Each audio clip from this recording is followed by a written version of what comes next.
മറ്റുള്ളവരെ എല്ലാവരെയും തൃപ്തിപ്പെടുത്തുന്നതിൻ്റെ തിരക്കിൽ നിങ്ങളുടെ എത്ര സ്വപ്നങ്ങളാണ് അവിടെ ബാക്കിയായി കിടക്കുന്നത്?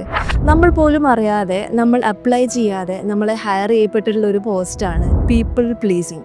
ഒരു സാലറിയും വേണ്ടാത്ത കെയർ ടേക്കറാണ്, പീസ് മേക്കറാണ്. എല്ലാവരുടെ പ്രശ്നങ്ങളും നിങ്ങൾ സോൾവ് ചെയ്യാൻ അവിടെ അവൈലബിൾ ആണ്. നിങ്ങളൊന്ന് ആലോചിച്ച് നോക്കുക, ചുറ്റിലുള്ള എല്ലാവരുടെയും പ്രശ്നങ്ങൾ നിങ്ങൾ സോൾവ് ചെയ്തുകൊണ്ടിരിക്കുന്ന സമയത്ത് നിങ്ങളുടെ സ്വപ്നം മുങ്ങിക്കൊണ്ടിരിക്കുകയാണ്. ഒരുപാട് പാഷൻ ഉണ്ടായിരുന്നു, ഒരുപാട് സ്വപ്നങ്ങൾ ഉണ്ടായിരുന്നു, അതെല്ലാം പൊടി പിടിച്ച് കിടക്കുകയാണ്. നമ്മുടെ പണ്ടത്തെ കളിപ്പാട്ടങ്ങളൊക്കെ പൊടി പിടിച്ച് കിടക്കുന്നത് പോലെ. എന്നിട്ട് നോക്കിയിട്ട് പറയും, എൻ്റെ സ്വപ്നങ്ങൾ എനിക്ക് യാഥാർത്ഥ്യമാക്കാൻ പറ്റിയില്ല, എനിക്ക് സമയം കിട്ടിയില്ല എന്നൊക്കെ പറയും. ഇതിലേറ്റവും വിഷമമുള്ളൊരു കാര്യം എന്താണെന്നറിയോ? നിങ്ങൾ ഇത്രയും സാക്രിഫൈസ് ചെയ്ത് കാര്യങ്ങളൊക്കെ ചെയ്യുന്ന സമയത്തും അവസാനം ചുറ്റിലുള്ള ആളുകൾ ചോദിക്കും, ഇതിലെന്താ ഇത്ര വലിയ കാര്യം, ഇത് നിൻ്റെ ഡ്യൂട്ടി അല്ലായിരുന്നോ, ഇതിലെന്താ ഇത്ര സാക്രിഫൈസ് ചെയ്തിട്ടുള്ളത് എന്ന്.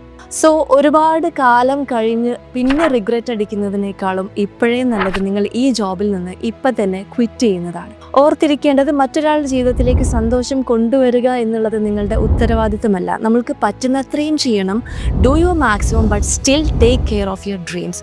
നിങ്ങളുടെ സ്വപ്നങ്ങളെയും കൂടെ കൊണ്ടുവരണം. കാരണം എന്തെന്നറിയാം, ചുറ്റിലുള്ള ആളുകൾ സ്നേഹിക്കുന്ന സമയത്തും നമ്മളെ സ്നേഹിക്കാൻ മറന്നുപോയി കഴിഞ്ഞാൽ നമ്മളോടും നമ്മൾക്കൊരു ഉത്തരവാദിത്തമുണ്ട്.